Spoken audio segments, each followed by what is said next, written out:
Vamos a buscar en Segunda de Crónicas, capítulo 30, versículo 8. Segunda de Crónicas 30:8. No endurezcáis, pues, ahora vuestra cerviz como vuestros padres. Someteos a Jehová y venid a su santuario, el cual Él ha santificado para siempre, y servid a Jehová vuestro Dios, y el ardor de su ira se apartará de vosotros.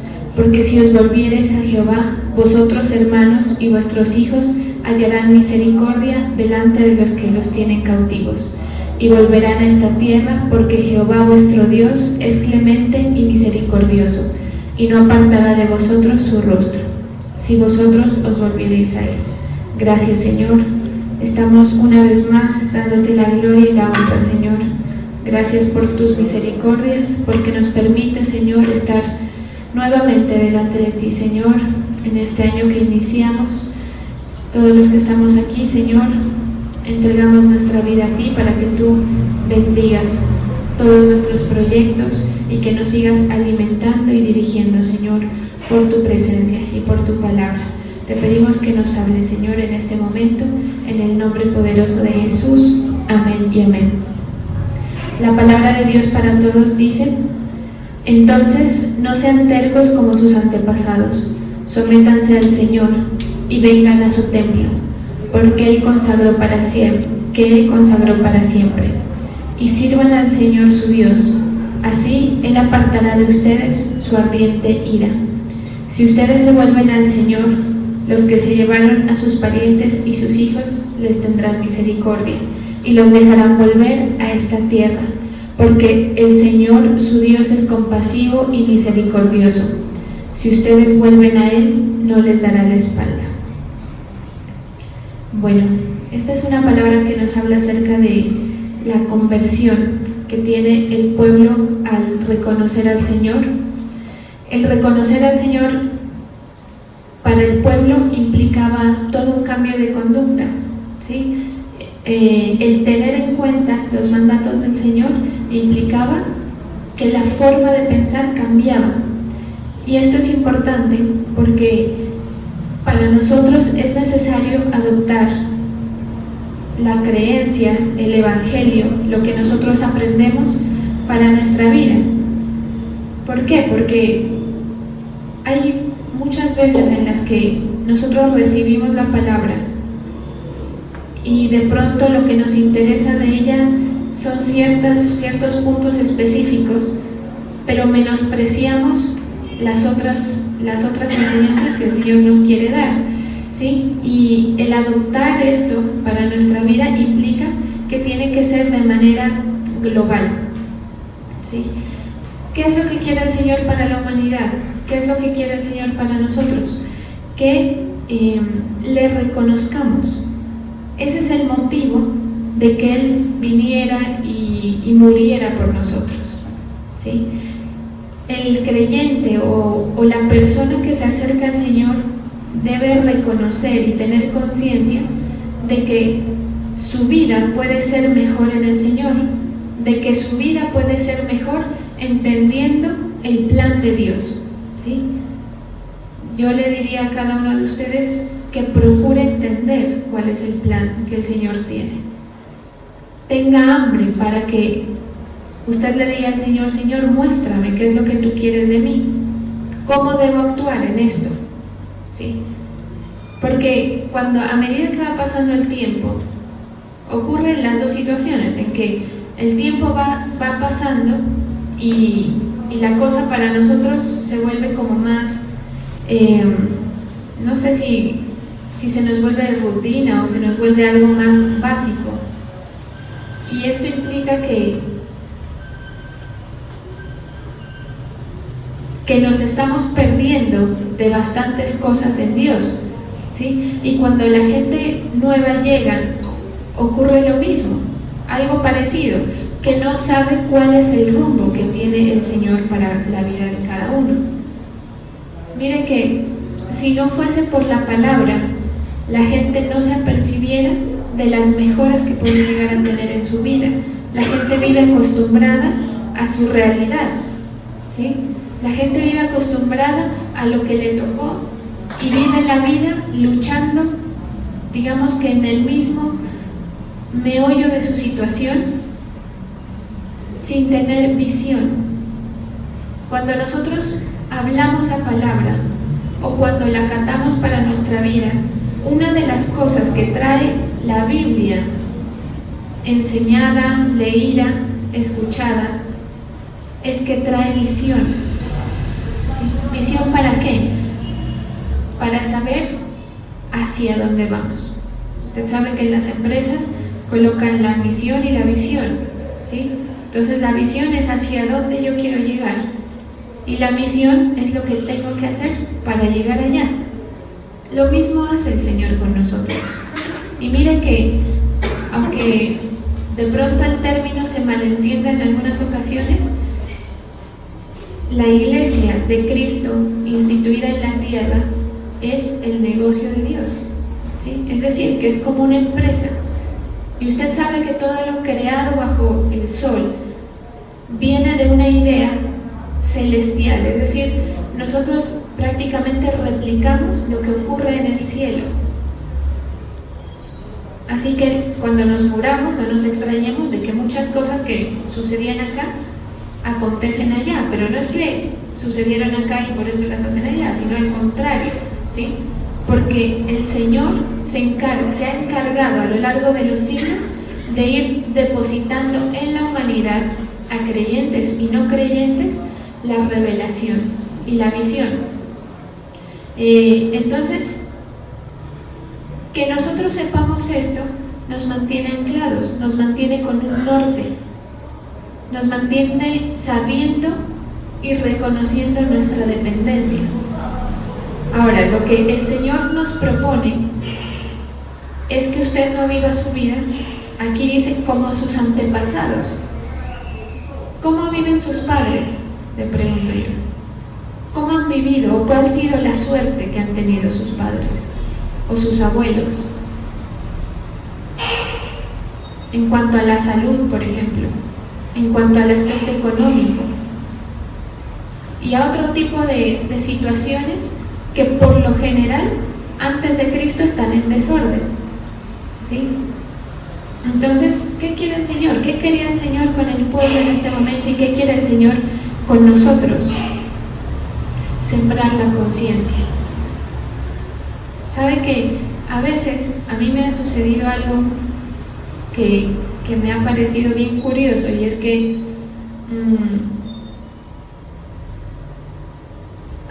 digamos que me he metido por ciertos lados, ramas de determinado conocimiento,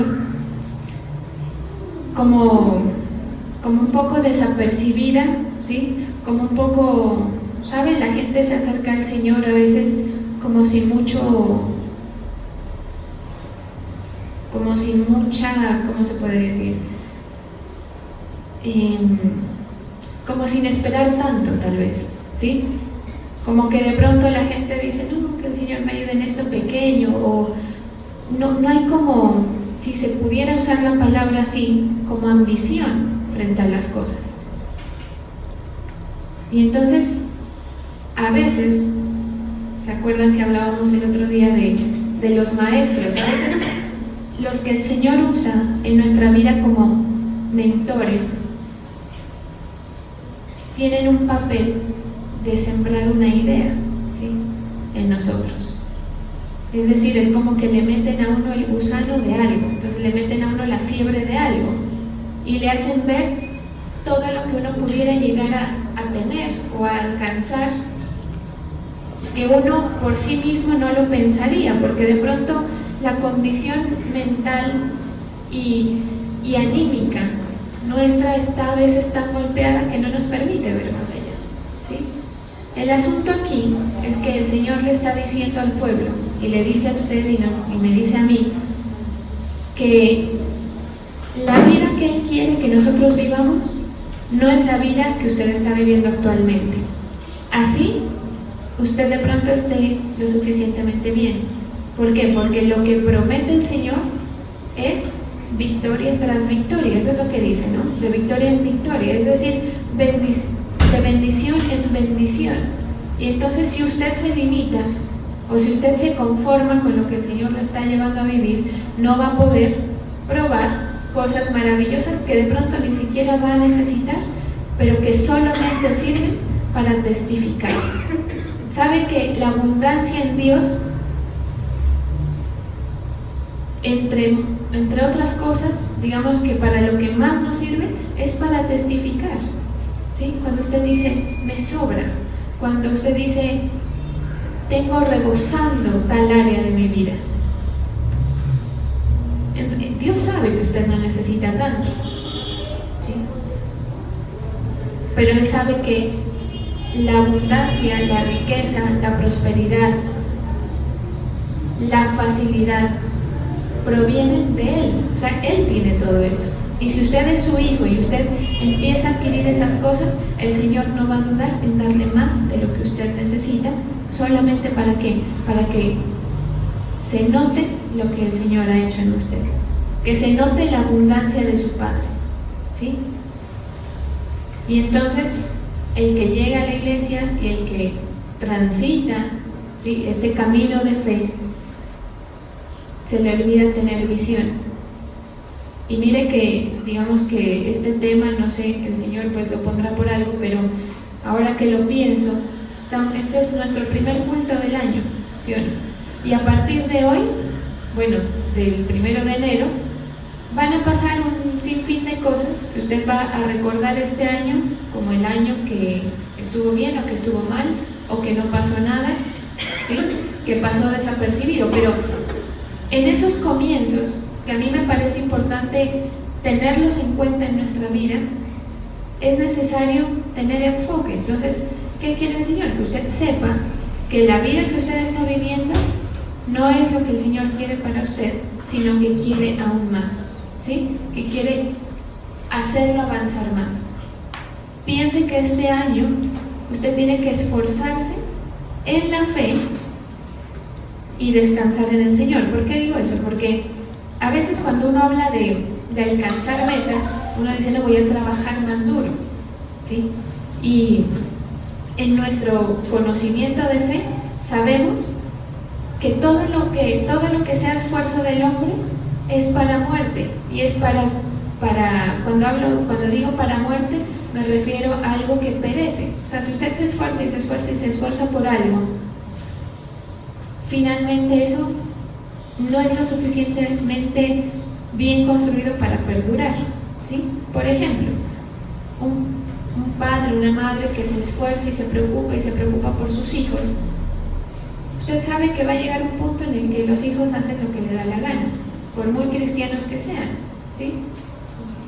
En realidad, y lo digo por mi propia experiencia, o sea, llega un punto en que es tan individual el asunto que los padres terminan, es el ciclo de la vida, ¿verdad?, sin irse a imponer sobre ellos ni nada, pero ellos terminan aceptando nuestras decisiones, terminan aceptando las realidades.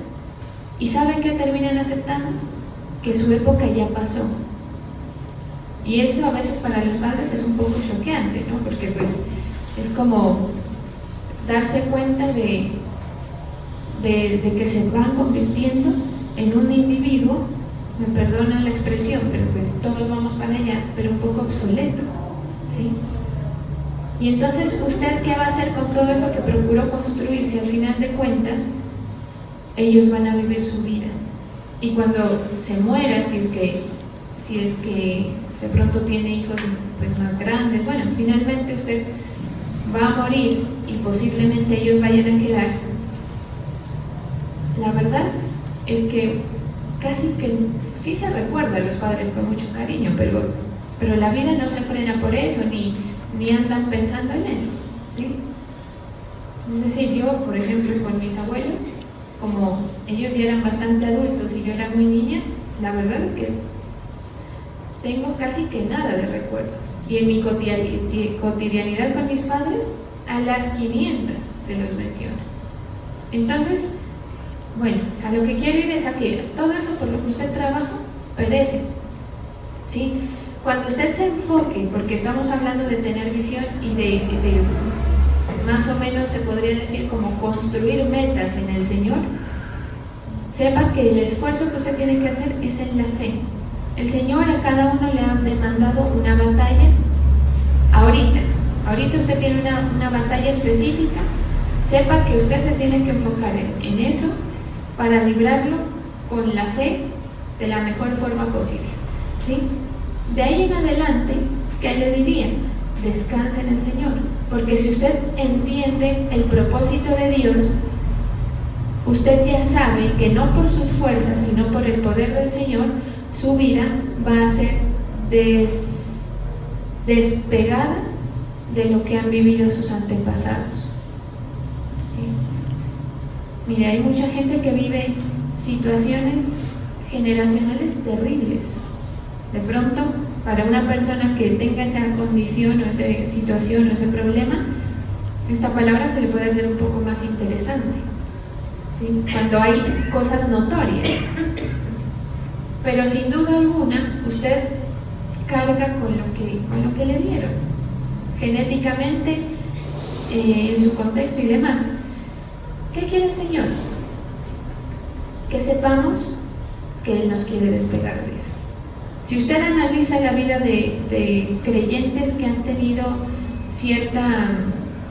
por ejemplo, personajes bíblicos o personas de la actualidad que han crecido en su fe y que han avanzado en el propósito de Dios, usted se va a dar cuenta que la mayoría coinciden en decir algo, y es que su vida pasada era totalmente diferente, y por lo general el Señor elige a personas que ni siquiera eran como con características para lo que el Señor lo quiere llevar a vivir a usted, ¿sí? Entonces cuando el Señor nos llama a nosotros, hay que tener en cuenta lo que Él está haciendo. A ver, digamos que este tema usted tiene que enfocarlo para que usted le sirva y para que usted sirva, ¿sí? Dentro del propósito de Dios, siempre, usted de esto no se va a poder zafar. Es como algo que viene dentro del contrato, ¿sí? Mientras usted quiera andar en el propósito del Señor, usted sepa siempre que para algo tiene que colaborar en el negocio de su Padre, ¿sí? Independientemente. O sea, el Señor quiere personas útiles. ¿Sabe cuando un padre tiene un hijo que es el que le hace todo? O sea, ese hijo que lo desvara al papá cada rato. Siempre hay un hijo así en la familia, ¿no? Que es el que como que sabe todo, el que le dice hágame esta vuelta y se la hace. Algo así quiere el Señor con nosotros, a la vez que quiere bendecirnos. O sea, usted enfóquese en que el asunto con el Señor tiene que tener esa relación de dar y recibir, por decirlo así. Si es que se lo quiere llamar así, porque en realidad la actividad que el Señor nos lleva a desempeñar termina siendo una gracia que es canal de bendición, más de lo que normalmente el Señor nos bendeciría sin eso, ¿sí? Por eso el apóstol Álvaro hablaba en estos días, no recuerdo qué día, y decía que aquel que tiene el servicio tiene como un plus, como un pase más, digamos, o como una cierta importancia, ¿sabe? Como cuando le ponen a uno una manilla de estas VIP o algo así, ¿sí?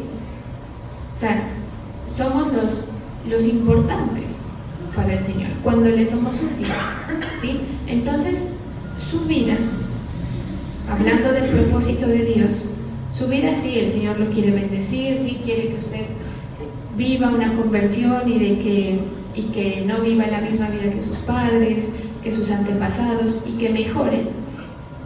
Pero también el Señor quiere una vida que sea útil para entregar, porque esa es la gran comisión a la que el Señor nos ha mandado, ¿sí? Entonces, en su vida tienen que haber, digamos, como 4 pilares fundamentales que a usted nunca se le pueden olvidar, ¿sí? Y digo olvidar porque esto se olvida. Primero, el momento en el que el Señor lo llamó. Y el momento en el que el Señor lo llamó, Él le dijo que lo amaba, ¿sí o no? Que Dios dio a su Hijo por usted. Eso es lo primero, eso es como un sello suyo. Eso implica muchas cosas. Lo segundo es reconocer el pecado que habita en usted, ya sea por culpa suya o por cargas generacionales pasadas. ¿Sí? ¿Para qué? Para que el Señor pueda actuar, porque la gente vive ajena a esas cosas. La gente no se da, a veces los que lo ven a usted de lejos se dan más cuenta de las ataduras que tiene que usted mismo, ¿sí? ¿Por qué? Porque como usted ha vivido en ese hábitat tanto tiempo, se le hace normal, ¿sí? Entonces, ¿qué quiere el Señor? Que usted no sea ajeno a eso, que usted recuerde que usted, separado de Dios, tiene el destino del pecado y de la condenación. Así sea usted una buena persona, siempre el pecado va a tocar a su puerta de una u otra forma. Fíjese que el pecado no solamente radica en que usted haga algo en contra de la ley de Dios o haga algo mal, por decirlo en palabras sencillas, sino que el pecado es como una enfermedad para la humanidad. Entonces el pecado puede desencadenar tantas cosas que usted puede ser una buena persona y está viviendo consecuencias de pecado. Un ejemplo de esto, sin ir más lejos, una enfermedad, por ejemplo, ¿sí? O una condición familiar o algo que se repita. Usted sabe que en las familias se tienden a repetir ciertos patrones, ¿sí? Entonces, fíjese que es bueno que usted reconozca, que sepamos que el pecado siempre está tocando a la puerta del ser humano. Ese es el trabajo del diablo, ¿sí? Entonces vamos 2, que el Señor lo ame, que dio su vida por usted, y que usted es pecador y que separado del Señor va a vivir el destino del pecado y de la condenación.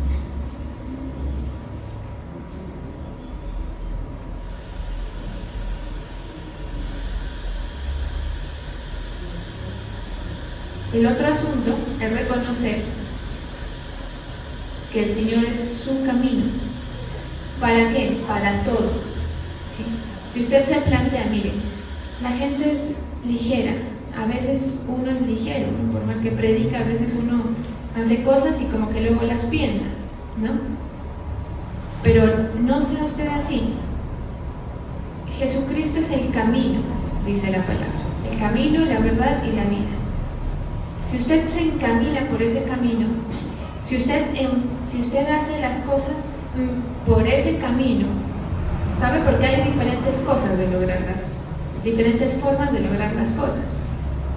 Pero si usted, su negocio, su futuro, su familia, su salud, sus negocios, los encamina por ese camino, es decir, los conduce por ahí, los hace parte del Señor de eso, ¿sí? Usted está haciendo lo que dice la palabra. Entender que Jesucristo es la única provisión para usted, que Él es la forma de llegar a el destino que usted se ha planteado o que Él le ha planteado, ¿sí? Que con el tiempo usted lo va a entender cada vez más, ¿sí? Ese camino, ¿hacia dónde lleva? Cuando usted le dice Jesucristo es el camino, de pronto a usted no se le hace como una imagen, porque a mí me sucede eso, ¿no? Como que es un camino, pero yo veo allá en el fondo, en la imagen mental que tengo, como una puerta, como si fuera del cielo, ¿sí? ¿El camino hacia qué? El camino hacia la riqueza, el camino hacia la abundancia. ¿Y por qué hablo de esto? Porque allá donde el Señor vive es un lujo, ¿sí me hago entender? Es como cuando uno dice, no, en la casa de mis padres, como yo cuando voy a hacer mercado a la casa de mi mamá, ¿sí? No es que vaya a hacer mercado, sino que voy por allá y paso agarrando cuanta cosa veo que necesito, porque como allá hay, ¿sí? Pues sobra, entonces uno dice, cojo de acá nomás. Entonces, a mí me pasa así, cuando me imagino que Cristo es el camino, me imagino ese camino que lleva donde Él está. Y donde Él está, no hace falta nada, ¿sí? Entonces, vamos tres, ¿no? Que Jesús lo ama, que Él dio su vida por usted, que usted, apartado de Él, está a la merced del pecado, ¿sí? Y que Él es la provisión o que Él es el camino, ¿sí? Para llegar a donde usted quiere, que generalmente donde uno quiere llegar es a lo bueno, ¿sí? Entonces se parte el lomo, como dicen por ahí, trabajando para vivir mejor y para darse cierto bienestar. Entonces lo mismo ocurre. Y cuando algunos se esfuerzan en el Señor, que no todo el mundo lo hace por más que vaya a la iglesia y por más creyente que sea, es para conseguir una mejor condición dentro de lo que implica el aspecto, digamos, eclesiástico o de servicio o de derechos frente al Señor, ¿sí? Y lo último es que usted permanentemente siga siendo parte del Señor, porque si usted sabe las tres cosas anteriores y no pone al Señor, si no lo hace parte cada día, ¿sí? Por eso es que cuando la persona nueva conoce de Cristo, lo primero que se le dice es que reciba a Jesucristo como su Señor y Salvador. Pues el tiempo va a pasar y usted va a tener que seguir recibiéndolo y seguir reconociéndolo para poder experimentar ese amor y ese plan, sobre todo, ¿sí? El plan, porque estamos hablando como de eso, ¿no? Como de su enfoque, de lo que va a pasar, de lo que usted se visualiza, y si no se visualiza nada, pues le exhortaría yo a que trate de mirar hacia donde lo quiere llevar el Señor, porque si no, no va a pasar nada diferente a lo que tiene en su contexto. Entonces, si usted ve a sus padres, si usted, por mucho que los ame, dice, no, pues ellos han vivido una vida complicada o medianamente complicada, o han vivido en este aspecto bien, pero han tenido esta situación, pues tenga visión hacia donde lo quiere llevar el Señor, porque la promesa que le dio al pueblo de Israel y que nos da a nosotros es que Él quiere que nos afemos de esa vida de nuestros antepasados, ¿sí? Entonces, para quienes reciben al Señor está el privilegio de llegar a ser hijo, así dice la palabra. Estoy dirigiéndome por un versículo, ¿sí? Y llegar a ser hijo, ¿qué implica? Implica que usted sabe, primero, hacia dónde va, y segundo, qué tiene, ¿no? Así como lo que les cuento, que yo voy donde mi mamá y me molestaba mi prima porque me decía, ¿vienes a hacer mercado? Y iba por huevos, ¿no? Y una leche, porque pues me sale más barato, ¿sí? Lo mismo ocurre con el Señor, porque mire, las cosas en el mundo salen caras, de verdad, ¿sí? Como estos chistes que hacen que cuando llegan, que los jóvenes piensan que cuando llegan a la vida del adulto van a tener todo resuelto. Entonces hay un chiste por ahí que dice, ¿quién le avisa? Que no es así, que al contrario, no llega a los 30 y en vez de tener como lo había planificado a los 10 y algo, pues muy seguramente no, ¿sí?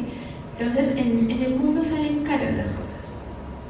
Mire, a la gente en la vida, en el mundo, en la humanidad, le gusta la justicia, ¿sí o no? Uno mira las noticias, que cogieron a tal persona, por fin justicia, que tal ley salió para tal cosa, bien, la justicia. Todo el mundo habla de la justicia. Y miren la justicia de Dios como es,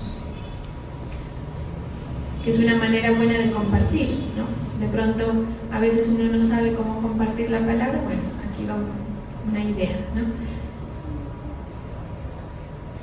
Si usted está delante de un juez que es muy justo, así como todo el mundo desea que sean las personas que tienen la capacidad de juzgar, y entonces usted va así como es, y ese juez va a encontrar en usted, según la ley de Dios, pues fallas, errores, marcas de pecado, conscientes o inconscientes, ¿sí? Para que usted no se sienta de pronto la peor porquería, el pecador de todo, porque de pronto usted dice, no, es que fulano, el pandillero, aquel, no sé qué. Sí, pero consciente o inconsciente, usted nació con marcas de pecado, con marcas que al reino o que dentro de la justicia de aquel que juzga, porque recuerden que antes, en la antigüedad, quien juzgaba era el rey, ¿sí? Es decir, si alguien quería estar dentro del reino del rey, porque entraban y salía el pueblo de una manera como muy libre, ahora es que ya se ha cerrado eso, por me imagino tanta violencia, corrupción, etcétera, ¿sí? Pero antes el pueblo tenía acceso al castillo del rey, tenía acceso a las solicitudes, tenía acceso a que le resuelvan el problema, y él hacía el papel de juez, ¿sí? Entonces, partiendo de este hecho, si el rey es el mismo juez, el rey no va a querer que nada en su reino esté en contra de lo que él es, ¿sí? Entonces, si usted va, seguro que el juez va y encuentra marcas de pecado, repito, conscientes o inconscientes. Si la justicia de Dios fuera como la justicia de los hombres, usted estuviese condenado. Pero entonces viene alguien, un amigo suyo, y le dice, yo voy a pagar por todo lo que tú tienes pendiente. Sabe que solamente por vivir uno ya genera una deuda, ¿no? Hasta para morirse uno genera una deuda. Si usted se murió, su familia tiene que arreglárselas para ver cómo saca lo de que el ataúd, que la sala de vela, todo eso cuesta. Es un negocio, ¿sí o no? Entonces, desde que usted nace, usted ya tiene una deuda, ¿sí? Opera naturalmente y espiritualmente también. Entonces viene ese amigo y le paga todo. Ante los ojos de los demás, pues su amigo, si el juez aceptara eso, ya sería injusto. Entonces pregúntese usted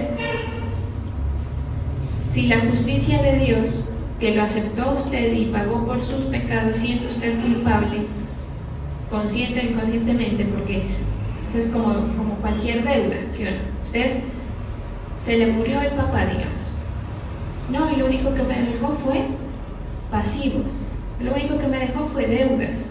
Se muere el esposo y lo único que dejan son deudas, ¿sí? O sea, usted así sienta que no es merecedor, a veces pues le toca, ¿sí? Porque así es el mundo. Y así son las redes, digamos, familiares, o lo que la Biblia llama pues, cadenas generacionales, ¿sí? Entonces, piense usted si Dios es justo como usted quisiera que lo sea. Si usted mira eso, se va a dar cuenta de entrada que no, ¿sí? Por eso le diría aquí otra observación, y es que acostúmbrese de una buena vez a ver que el Señor a veces hace cosas que a nuestros ojos no están tan aparentemente bien. Recuerde cuál es su condición y entienda que usted no tiene la capacidad de juzgar. Por eso es que el Señor dice en su palabra que no juzgue, ¿sí? Pero bueno, eso sería otra temática. El asunto aquí es que eso es lo que el Señor tiene para usted. Entonces no es dentro de la justicia de Dios, no es válido que un hijo de Él se esfuerce tanto. Piensa en el hijo pródigo, piensa en el otro hermano. El otro hermano bien pudo haber dicho, pero yo aquí obedeciéndole, y a mí no me hace una fiesta, de hecho lo dijo, creo, ¿no? si no estoy mal. Y a este le hacen una fiesta, le ponen anillo, le ponen ropa nueva, y yo que estoy aquí, no me hacen nada. ¿Por qué no me celebran mi permanencia, mi obediencia? ¿Qué es eso? Justicia de Dios. Fíjese que no es como la del hombre.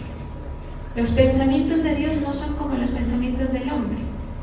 ¿Qué es malo el Señor? Hay gente que los impíos y en general la gente que ataca la Biblia hablan de Dios como un Dios injusto, un Dios cruel y todo eso, pero no conocen el contexto y generalmente, mejor dicho, y es también porque hay orgullo en el corazón, porque se dan la prerrogativa de poder analizar determinada situación. Pero si usted es mejor dicho, si usted es padre, usted verá qué le compra y qué no le compra a su hijo, ¿sí? A veces da ganas de comprar, me imagino yo, ¿sí? Me imagino que usted como padre dice, le voy a dar este gusto, y otras veces dice no. A veces, bueno, me perdonan de lo que voy a decir, pero pues lo más cercano que tengo, ¿no? Por ejemplo, mi perrita. Hay veces, mejor dicho, yo ya sé y todos sabemos cuáles son las conductas que yo debo disciplinar, pero a veces se las paso por alto, ¿sí o no? ¿Por qué? Porque me dio pena, porque estuve ocupada. El Señor hace lo mismo. Hay cositas que usted hace que a veces el Señor se las pasa por alto. Imagínese si no existiera el amor del Padre, lo tajante que sería terrible, ¿sí? O sea, usted no tuviera chance de nada. Pero a lo que iba es que mire que la justicia de Dios opera diferente.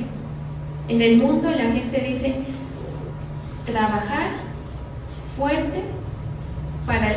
Hoy miré una publicación de una persona una conocida, trabajando fuerte para alcanzar las metas, decía. Y sí, pero entonces yo, con toda la humildad lo digo, yo pensaba, pues, o sea, uno no trabaja tan fuerte, ¿sí? Por lo menos yo como sierva lo reconozco, ¿sí?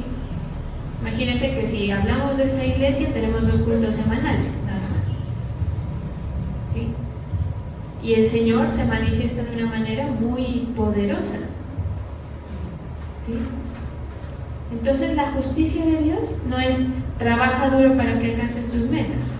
La justicia de Dios es pégate a mí y yo te voy llevando, así le duela al que le duela. Porque una de las cosas que más le duele a la gente es que los siervos de Dios se enriquezan aparentemente sin razón. Y de pronto sí es sin razón. ¿Por qué? Porque, pues, frente a la labor, de pronto sí es inmerecido. Pero es que el Señor es tan bueno, y lo que el Señor quiere con esta palabra es que usted entienda que Él es tan bueno, que Él quiere zafarlo de lo que a usted le corresponde hacer y de lo que a usted sí le corresponde vivir, ¿sí? Entonces este año usted enfóquelo, si es que quiere hacerlo. Voy a descansar más en el Señor, voy a depender más del Señor y no me voy a partir tanto el lomo trabajando. Voy a darle prioridad al Señor y no me voy a partir tanto el lomo trabajando o invirtiendo en mis asuntos, llámese salud, familia y lo que usted quiera, ¿sí? A ver cómo me va. Plantéselo así al Señor. Hagamos ese trato aquí, como hermanos, familia, iglesia, que somos, ¿sí? Haga lo que tenga que hacer, pero no se recontramate, porque en la justicia de Dios, si el Señor no vela la casa, si el Señor no la cuida, si el Señor no prospera, en vano trabajan, en vano cuidan los que guardan la casa, ¿sí? Y mire, cuando usted le presente al Señor a una persona, háblele de esto.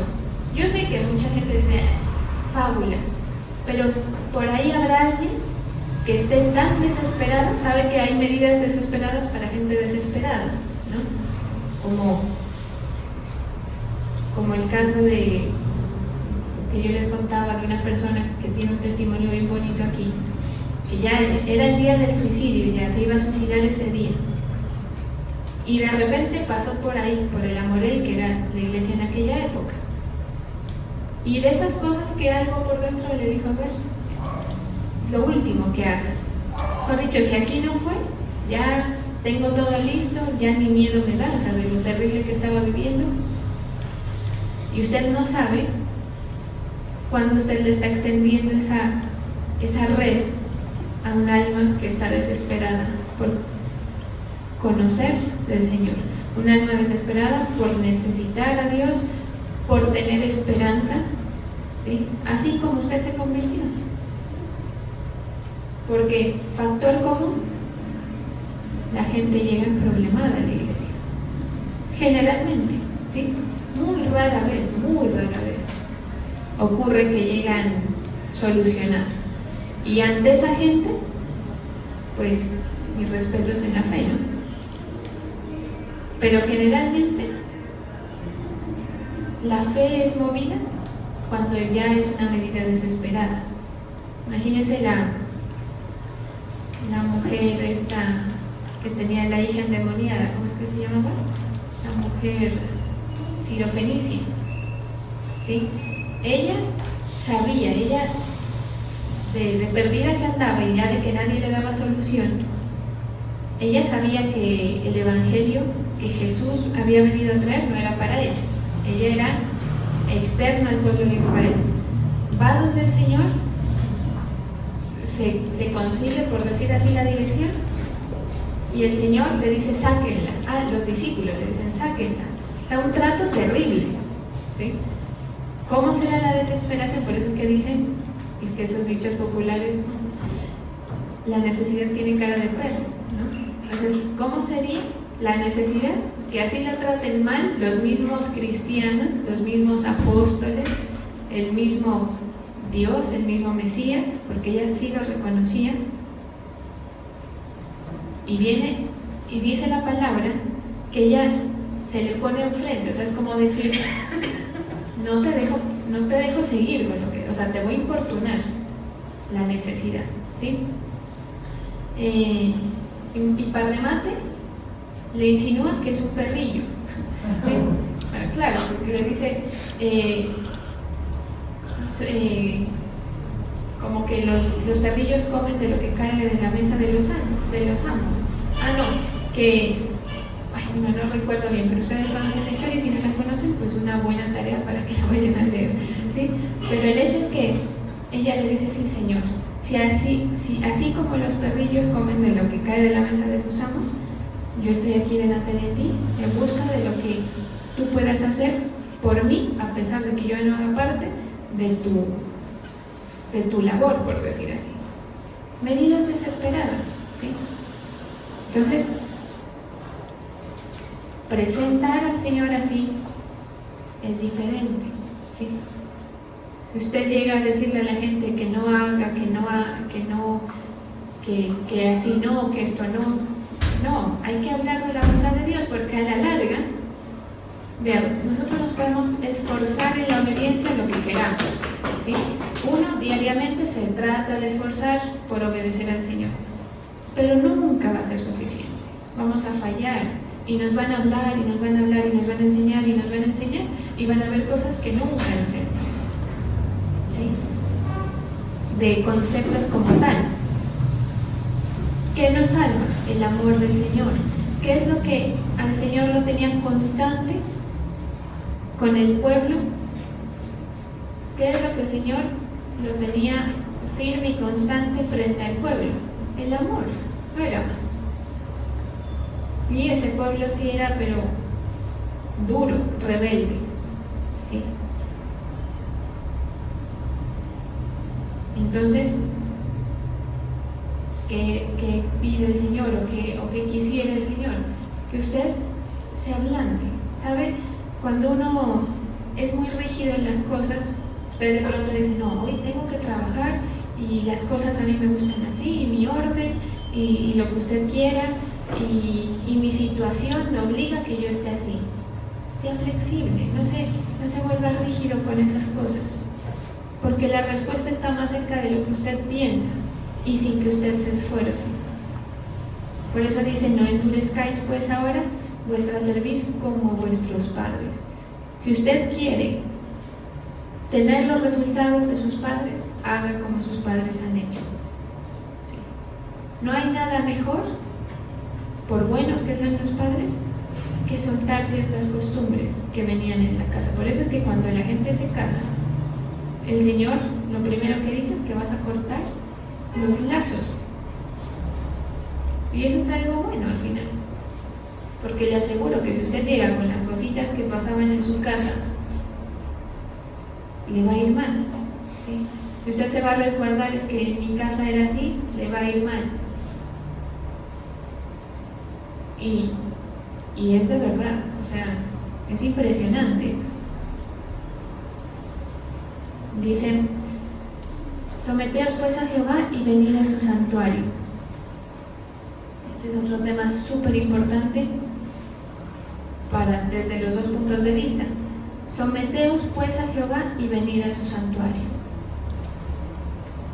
Una de las formas que usted tiene de mostrarle al Señor que usted está sometido es venir a su santuario, al tabernáculo que el Señor levantó desde siglos atrás con ese pueblo.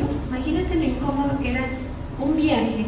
Imagínense que usted se va de aquí a Bogotá por tierra, sí, a Cartagena, 30 horas, y que cada tanto le toque estar abriendo una carpa para orar, que el Señor le pidiera eso, ¿sí?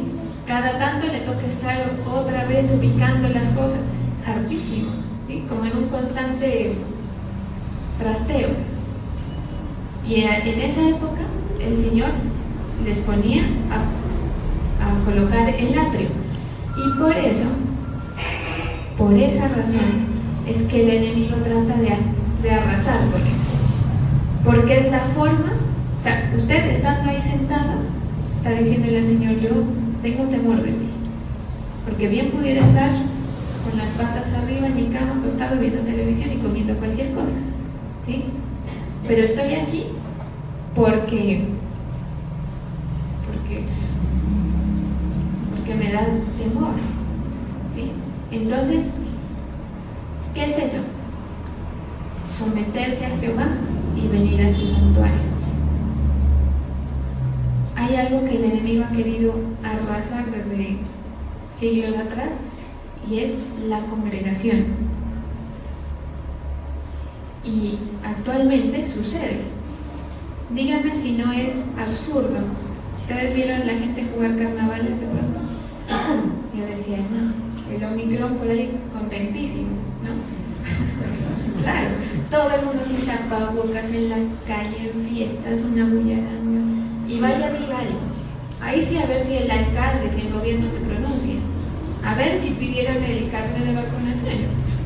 Que lo han de haber pedido, si eso era un caos. Por lo menos por donde yo vivo era un desastre, ¿sí? Ahora, y lo nuestro sí, ¿sí? A las iglesias sí les cierran, pero lo que son bares, estuvieron ahora en el estadio con conciertos, a ver si frenan eso. Discúlpeme, pero si usted no ve eso, no ve nada. O sea, el diablo ha querido acabar con la congregación durante siglos, durante décadas, en la Inquisición, en las persecuciones, de todo. Y ahora usted dígame a mí si se va a dejar doblegar porque le dio flojera. ¿Sabe qué? Que se le caiga la cara delante del Señor. ¿Sabe qué hay? La palabra lo dice. Lo voy a parafrasear, pero es como que los actos de algunos dejan en ridículo los actos de otros, ¿sí? Entonces, usted sepa que una de las formas de someterse al Señor, mire, por eso es que cuando uno le dice: descansa en el Señor y ocúpese de sus cosas, porque usted descansa y suelta y afloja sus esfuerzos, pero se ocupa del Señor, porque sabe que es la forma de decirle al Señor: estoy sometido, haz conmigo lo que tú quieras. Por eso es que se dice tanto, ocúpate de las cosas del Señor y se ocupará de las tuyas, ¿sí? Pero si usted no puede con eso, pues sepa que hay todo un sistema demoníaco detrás de eso, ¿sí?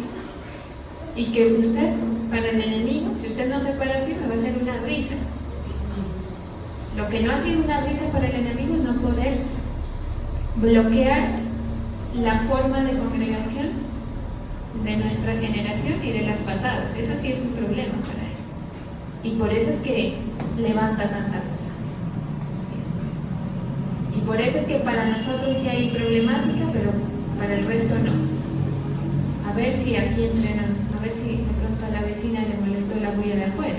Ahí sí no les manda la policía. Ah, pero esta sí. Ahí sí nos manda la policía. Sí. ¿Por qué? Porque hay todo un sistema detrás, entiéndanlo. En su vida hay todo un sistema detrás. Que si usted no, dentro de esa problemática que vive, su único trabajo es darse al Señor, como dice aquí. Volverse al Señor, ocuparse de Él. Y si usted encuentra un tropiezo ahí, con el dolor del alma le digo que ahí sí ya no sé dónde usted puede buscar esperanza. ¿Por qué? Porque cuando usted se ocupa, usted deja de esforzarse de más, ¿sí? Ahora, si usted no puede luchar con esas pequeñas o grandes cosas que se le interponen en el camino por el mismo sistema, ¿sí?, que ocupa asuntos mundiales, asuntos, mejor dicho, grandes, y asuntos individuales como su problemática, pues entonces hay un problema, ¿sí? Que usted ahí sí, ¿cómo entonces se engancha o cómo le dice, cómo puede decirle al Señor que estoy esperando en ti? No se puede, ¿sí? Ahí sí le digo yo, madrugue, trabaje, esfuércese, porque si usted delante del Señor no le puede pedir. Por eso es que el Señor en este pasaje de lo del diezmo y todo eso le dice, probadme en esto. Yo le digo, pruébelo al Señor, en descansar en Él, pero en ocuparse de Él. Mire, si eso es su propósito de año nuevo, dése por bien servido. Le aseguro, mejor dicho, al final de pronto hablamos, ¿sí?, y vemos, porque una de las cosas que el Señor me llevaba a mí a pensar, y esto lo prediqué el otro día en Salem, ¿sí?, era, pues a mí sí me gusta organizar, ¿sí?, a mí sí me gusta como planificar. De pronto habrá alguien que no, pero en medio de todo eso yo decía, o sea, como que todo lo que uno planea a veces no, o sea, al contrario, ¿no? Total, que yo llegué a la conclusión, Señor,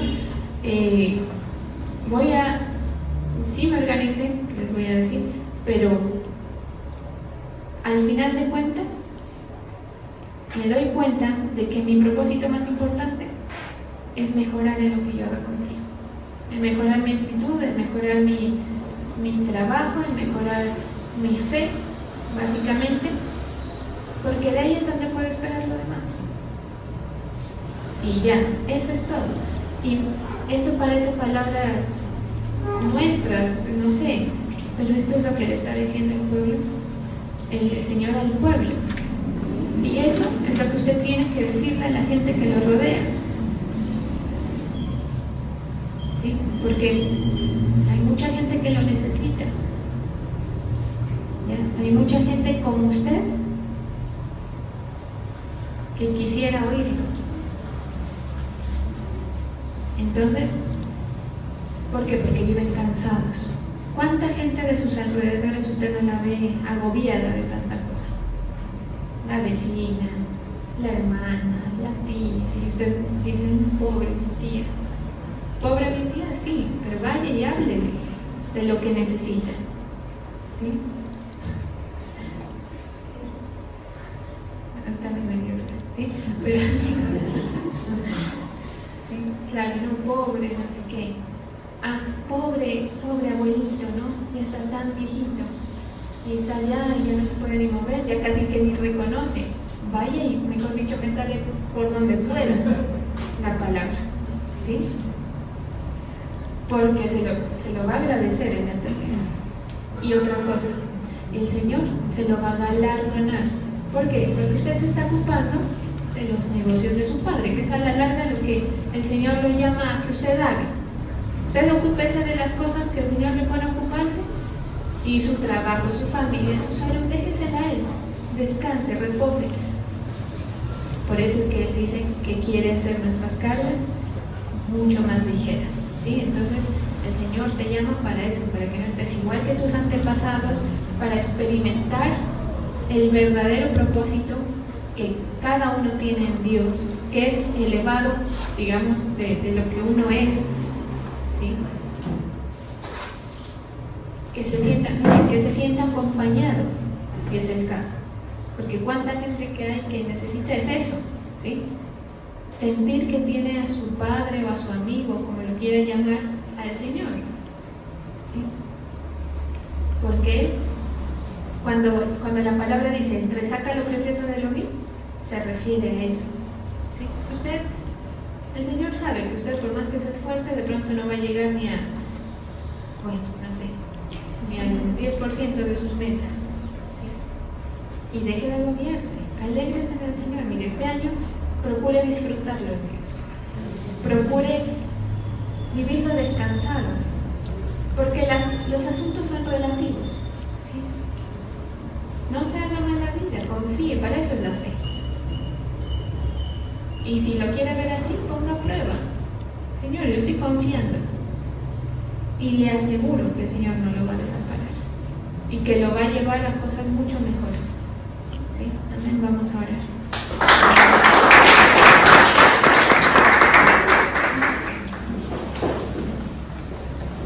Gracias, Señor. Hoy estamos delante de ti, Señor, derramando todo nuestro ser delante de ti, porque tú eres el único digno. Hoy, Señor, con nuestros bienes, con nuestras primicias, Señor, con nuestros diezmos te honramos. Colocamos delante de ti nuestra vida, nuestros propósitos, para que tú te hagas cargo, Señor.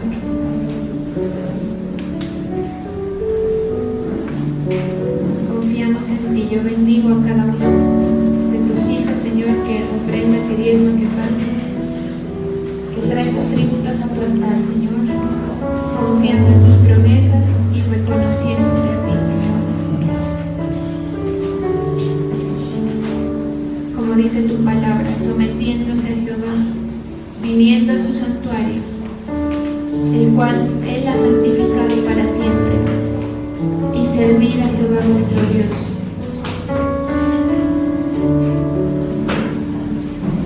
Porque si os volviereis a Jehová, vuestros hermanos y vuestros hijos hallarán misericordia de Dios, de los que los tienen cautivos, y volverán a esta tierra.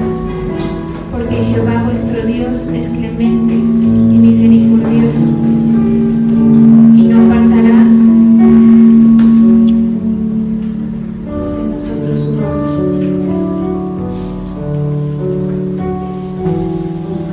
Gracias por tus misericordias, Señor. Gracias porque no necesitamos ser suficientes para que tú nos veas, para que tú nos bendigas, para que nos pongas en alto.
débil para este nuevo comienzo, Señor, en ti. Llena de vigor el espíritu, llena de ánimo el alma.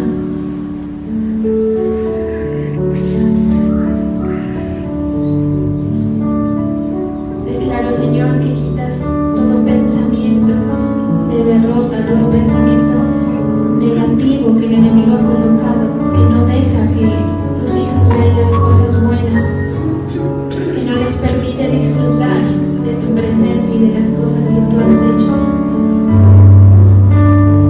que no permite, Señor, que la esperanza esté en ti. Declaramos que todo esto se va, Señor, por tu poder, por tu sangre. Ministra, Señor, declaro protección en la salud, en las finanzas, en las relaciones, Señor, familiares, laborales. Declaro protección para tus hijos.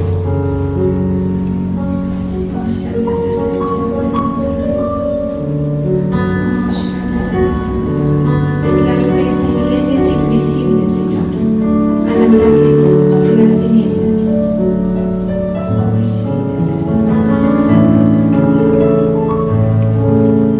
Tu fidelidad es grande, tu misericordia es nueva de día en día.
Confiamos en ti, Señor. Tu fidelidad es grande. Tu fidelidad es incomparable.